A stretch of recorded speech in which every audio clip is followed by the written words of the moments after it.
This episode contains real, narrated experiences. Listener discretion is advised.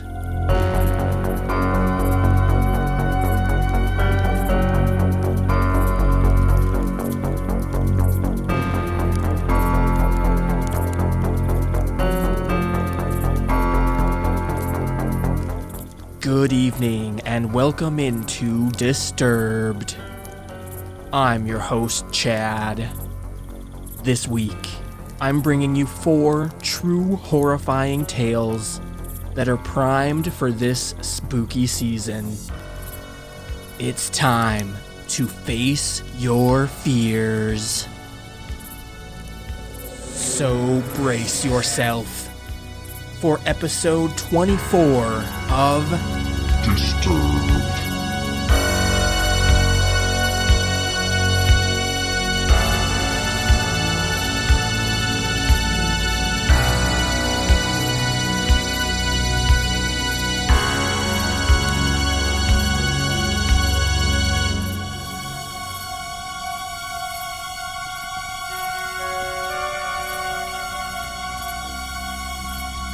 We creep ever closer to Halloween.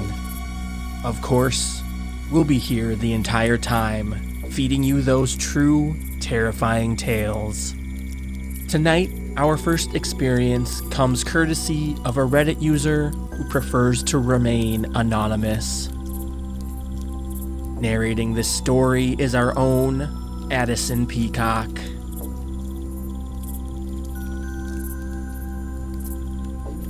This is an occurrence that takes me pretty far from the setting of most of my other encounters, and finds me in good old Ohio. You see, I was on hiatus from my life in general at the time, debating a fresh start in a new corner of the country. I'd been in Ohio before, though only for a short time, and my memories of it were quite fond. I decided to go back there and see if I still felt the same way about it. I was not employed at the time, but I had a substantial source of income due to the fact that I do tattoo work.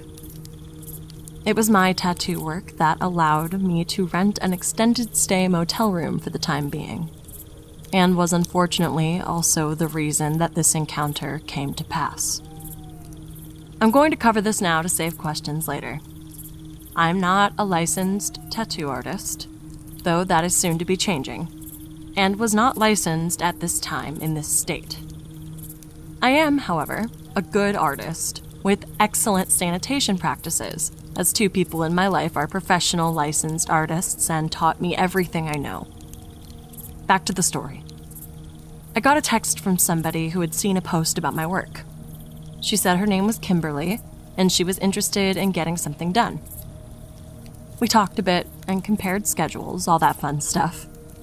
We were at odds with our timing and decided that I would meet her at her job to further discuss it and so she could see my portfolio. Kimberly worked at a small deli not too far from my motel, and I headed over there at the appointed time. It seemed as if it was empty, with only 1 car in the lot other than mine. I grabbed my equipment and went inside, and the little bell dinged, and a little Asian man came out to the counter and asked how he could help me.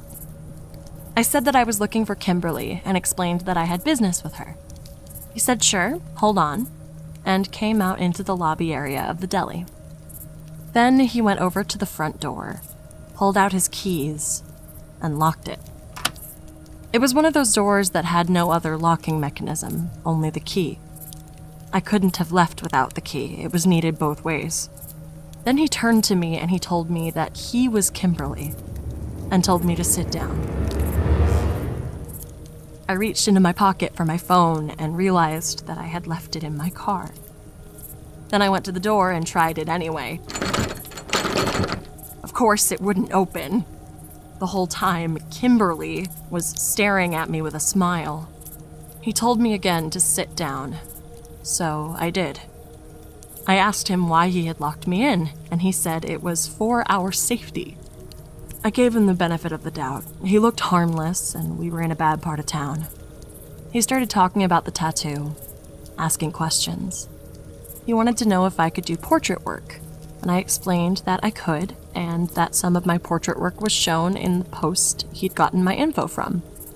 He said he needed 7 faces and wanted it to be a whole sleeve. This was beyond the scope of anything we'd discussed. And I told him it could be done, but it would take a while and have to be more than one session. This seemed to make him uncomfortable. He asked how long, and I said I didn't know. It's hard to estimate portrait work as each pick presents its own unique challenges. He asked how many sessions it would take, and I said ideally 1 for each face, but that I might be able to do 2 at a time.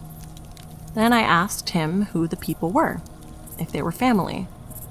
He didn't answer me right away, just got this spacey look in his eyes and seemed to stare through me. After a while, he did start talking. The first one he wanted, he said, was a woman he'd known in high school. I found it strange the way he said it, like you don't just get casual acquaintances' portraits tattooed on you. You just don't. So I asked why he wanted her tattooed on him, and he told me that it was because she had been his first kill.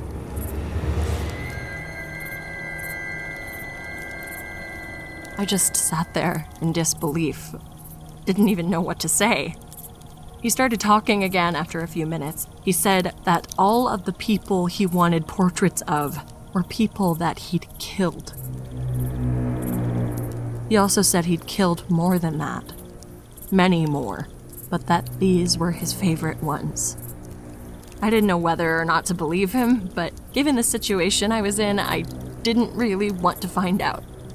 I asked him why I should tat these people on him when he'd probably just kill me afterwards, too. He looked legitimately surprised and told me he'd never even considered it. Odd, especially knowing that I knew where he worked. He went on to tell me some really horrific things about what he'd done. Things I won't even repeat here. He gave me names and locations and was going to give me the pictures of his victims for the tattoos. He said that before long he would get caught, and he wanted these tats on his arms so that he'd never forget their faces while he was in prison. I don't think that this man felt that I could be any kind of threat to him. He was so casual about everything. Wasn't really even defensive in the least. But I grew up in the hood and had done several years in prison and knew how to handle myself. I didn't really even need to know how, as it turned out, because I stood up and hit him once and he fell down, seeming to be unconscious. I took the key from him and unlocked the door and ran to my car and left in a hurry. I called the police to report everything as I drove, and this is where it gets really scary, in my opinion. They dispatched officers to this deli and sent one to my motel room so I could file a report about everything. The officer that showed up looked puzzled when I told him where it had happened and asked if I was sure.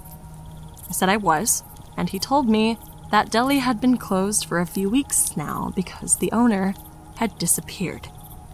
The owner's family apparently believed the owner had went to Hawaii for whatever reason.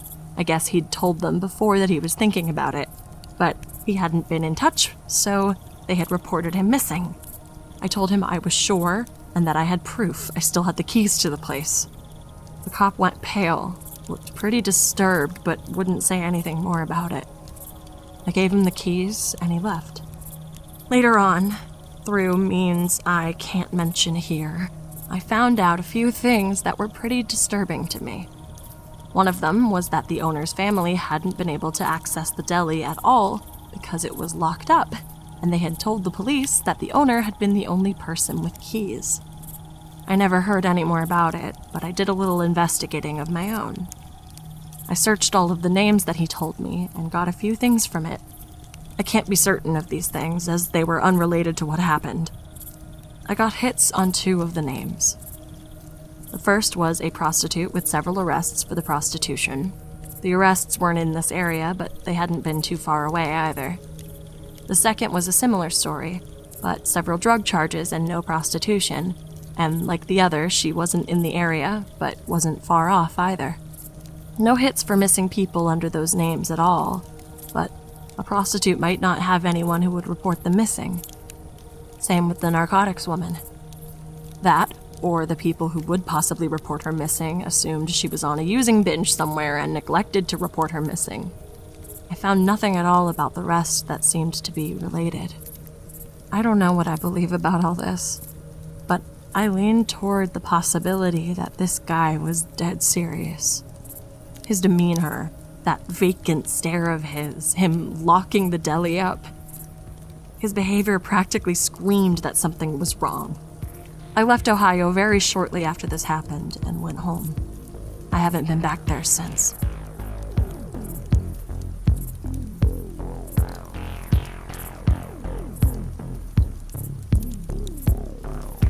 If you enjoy what you're hearing, consider supporting us through our fan club.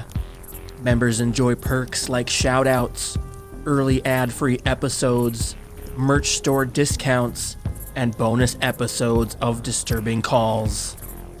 Find out more at disturbedpodcast.com/fanclub.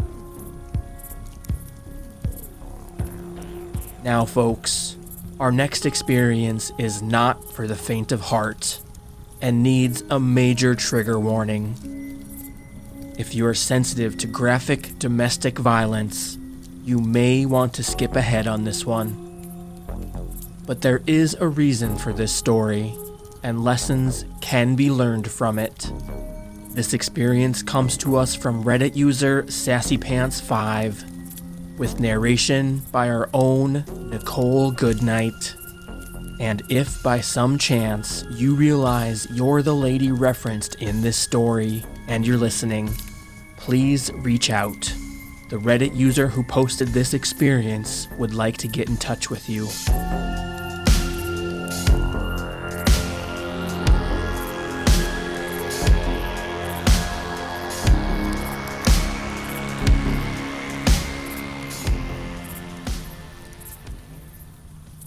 Years ago, I pushed really hard to make sure my daughter got a cell phone at a pretty early age, around 12.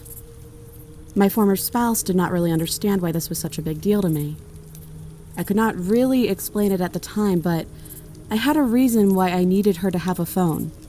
And part of it was from my own experience as a young, 14 years old, babysitter. I loved babysitting for Jack and Diane. Not only were they the coolest couple ever, but their kids were sweet and so fun.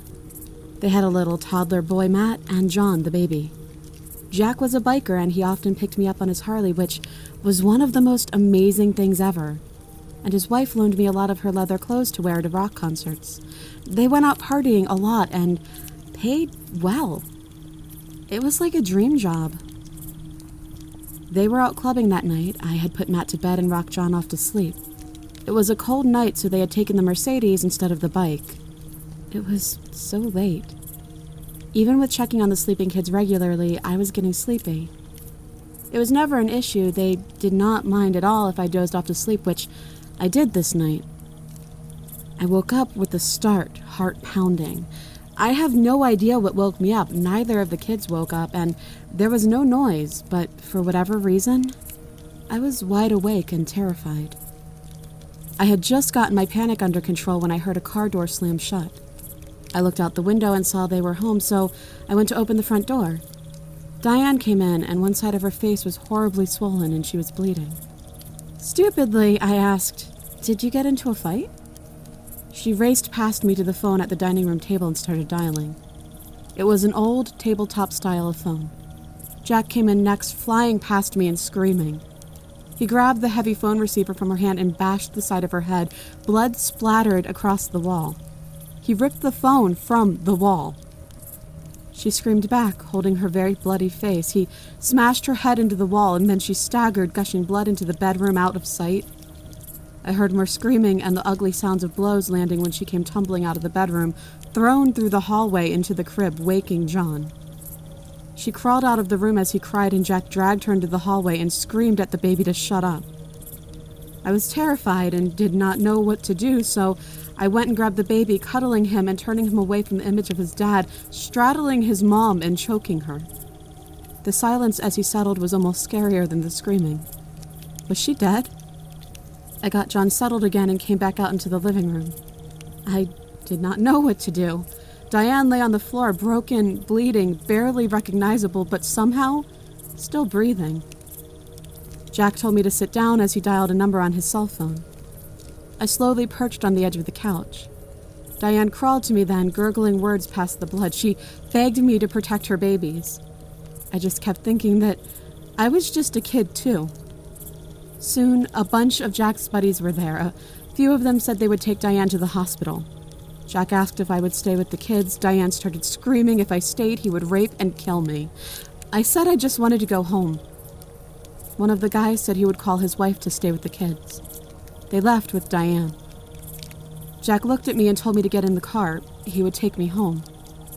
I had no way to call for help or a different ride.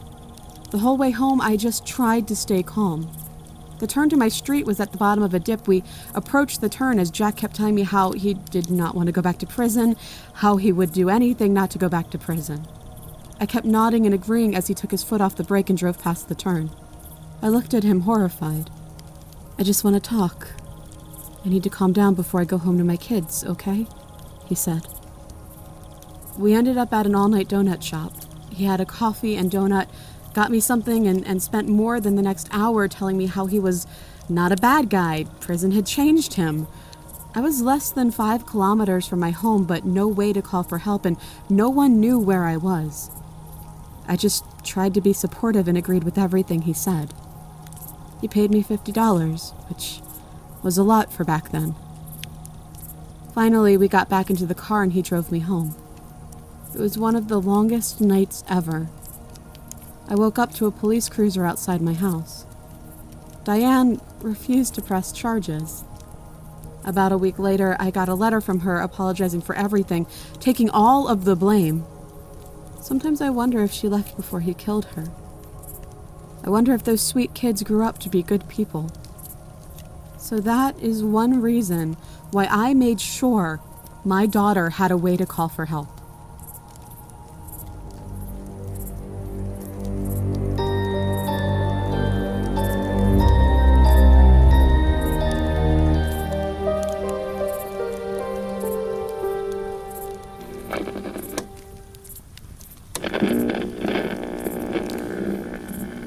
Tonight's episode is brought to you by Who Kitchen.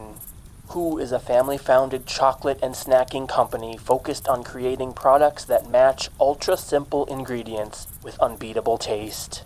Built on a strong mission to help people get back to human, Who only uses simple, real, and responsibly sourced ingredients. Who obsessively vets every ingredient to unite unbeatable taste with unmatched simplicity. They go beyond what is easy and expected to ensure that their products and practices are ethical and put both humanity and human body first. All of Who's products are gluten-free, dairy-free, refined sugar-free, and aren't heavily processed.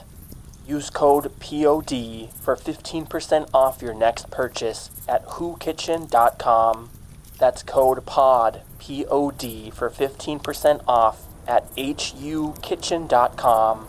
And find out why Who helps people get back to human.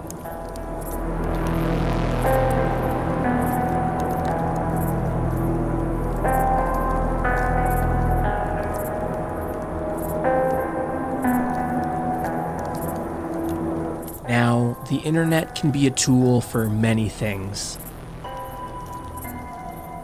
And sometimes, bad people use it for bad things. Coming in with our next experience, we hear from Reddit user poppyjunee, with narration by our own Alexandria Tucker.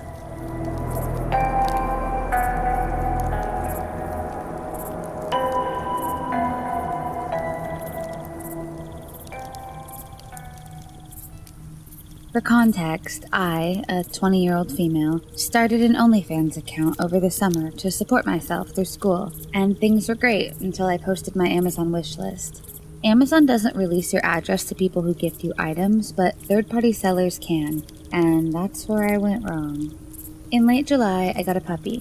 One night around 2 a.m., I took him outside to go to the bathroom. While he was doing his business, I noticed a car parked outside my family home. I saw a figure in the car and could tell they were looking at me, but I couldn't make out their faces because it was pitch black outside. Feeling a bit uneasy, I picked up my puppy to take him back inside, and when I started to move, the car parked in my driveway. I sprinted back inside and locked the door, but they never approached my house. The next morning, I went to check the mail. There was an envelope addressed to my OnlyFans name with $20 in it, but no note. I was currently still at home with my parents, who had no idea about my OnlyFans account, so I didn't mention it to them. A week later, I moved back to my college town to get ready to start school. At this time, I had stopped posting for the time being until I could figure out how they got my address. I've watched enough crime shows to know that there's a possibility I could be in danger. I live in a duplex with a gated parking lot, for reference. One morning, I was planning on vlogging my trip to Target because I was planning on starting a YouTube channel in the near future since OnlyFans felt unsafe. When I got to my car, it had been ransacked and my vlogging camera was missing. I know it's my fault for leaving it in the car, but I was using it the night before, and since I live in a gated area, I didn't think it would be unsafe. It wasn't in plain sight either. I had hidden it in my glove box. I used that camera to film my content, and the SD card that was in there had all of my unreleased photos and videos. I know they stole it just for the SD card. Anyways, this is where the story gets weird. There are cameras outside in the parking lot, so we were able to watch this person break into my car and find the camera. And they didn't touch any of the 7 other cars in the lot. They knew which car was mine, which suggests that they had been watching me for a bit. After that, they got the camera, they walked down the duplex until they stopped near my window. My bedroom faces an outside street and my blinds are broken, so it's very easy to see in. I have a curtain, but it doesn't cover my window all the way. This person watched me sleep for an hour or so. I have no idea why they didn't try to break in, but thank God they didn't. This person then sold the camera to a pawn shop, and since I knew the serial number, the police were able to find it. However, my SD card was missing. I believe the police are still trying to track them down, but I've broken my lease and moved to a new place, so hopefully that will keep me safe. Hey, guy who terrorized me at my home and apartment and stole my camera, let's not meet.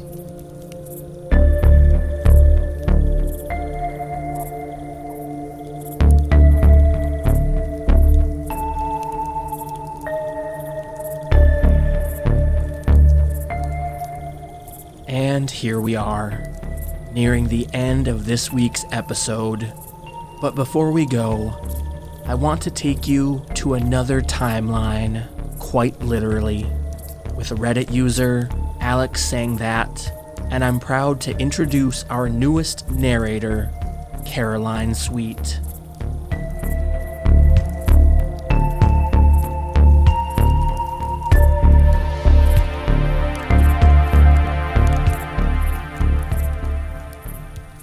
So I don't really know how to explain this, or if it even fits on this sub, or even what actually happened if I'm being honest. But regardless, I will try to relay the story. I was driving to work this morning, and I'm coming up a side street that connects to a very busy road in my area. It's the main road that stretches through like 20 towns. I get to the red light at this main road and sit there for about 15 seconds before seeing a car pull up behind me. As the car comes to a complete stop behind me, my eyes drift from the rearview mirror to the stoplight in front of me. It was red still. I then look down to my radio clock and it says 7:36. And this is going to sound strange, but for a period of time that seemed to stretch on until infinity. I kind of felt like this intense pressure all around me, like I was zoned out and couldn't clear my head or move my body because I was obsessed with the numbers I was seeing, like I was in a trance or something. And it wasn't silent around me, but it was at the same time like very, very loud, pressing silence. I couldn't move, but I also wasn't trying to move, almost like I was paralyzed with fear and knew I was frozen, but couldn't really process it or try to move. I don't know. I really can't explain it. Even now it's so confusing to me. After who knows how long of being stuck in this trance, suddenly everything snaps back to normal, instantly. And the very first thing I register is that the person behind me is laying on their horn. I look up and see the light is green. I begin to drive forward, feeling completely 100% normal again. And once I get into the middle of the intersection, I sense this large presence to the left of me. I turn my head to look out my driver's side window, just in time to see a huge truck coming right at me. And it hits me, and I could feel my body break. I felt and heard so many of my bones get absolutely crushed. Suddenly, I'm upside down in my car, in so much pain. I can hardly breathe, covered in glass, and I could hear someone screaming.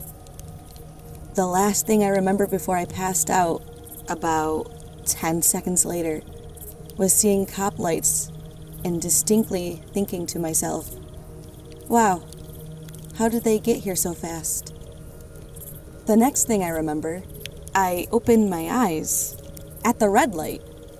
The intense pain I felt a moment ago is fading fast, but it's still there, only almost like a ghost version of itself, if that makes any sense. I'm intensely confused at this point, and I start looking around in a panicky way, and my eyes trail across the clock again. It says 7:36, and I'm beyond confused. I know it wasn't a daydream. It was so goddamn real. I'm frozen in place staring at the clock, trying to figure out what the fuck just happened.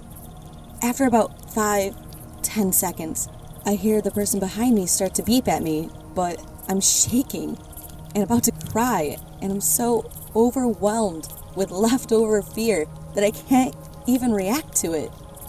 They start to lay on their horn, and I still can't move because I'm just so confused and frightened.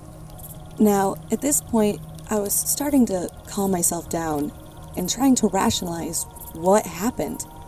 I was beginning to convince myself that it had to have just been a daydream. It was early enough, and I was tired enough, and I even started to think I just nodded off at the red light and dreamed the crash. What the hell else could have happened, right? But if it weren't for what happened next, I probably would have been able to go the rest of my life believing I had fallen asleep and dreamed it. The moment the clock turned 7:37, like the very second the numbers changed, a huge truck comes barreling through the light, definitely speeding. They ran their red light and crossed right in front of my car. A few seconds later, a cop, who must have just been driving behind the truck in the first place, runs the red light as well, turning on his lights in the process and beginning to pursue the speeding truck. They both drove out of my view within a few seconds. I was so shaken, I just pulled my car to the side of the road right where I was and sat there in silence for I don't even know how long. Like, what normal explanation could I possibly come up with for this? There isn't one. I hadn't seen the truck or the cop car before they ran the light in front of me. So how did the dream crash I had include those very specific and very real details? The entire area I live in is covered in trees, so it's not like I can see very far down the road in either direction. I know for a fact I did not see the truck or the cop car before I experienced the crash. I'm still so shaken. How do I rationalize this experience to myself? I feel disillusioned by something, but I don't even know what. I feel like I'm going crazy. I needed to share this. with people who won't automatically dismiss this as a hallucination or a dream.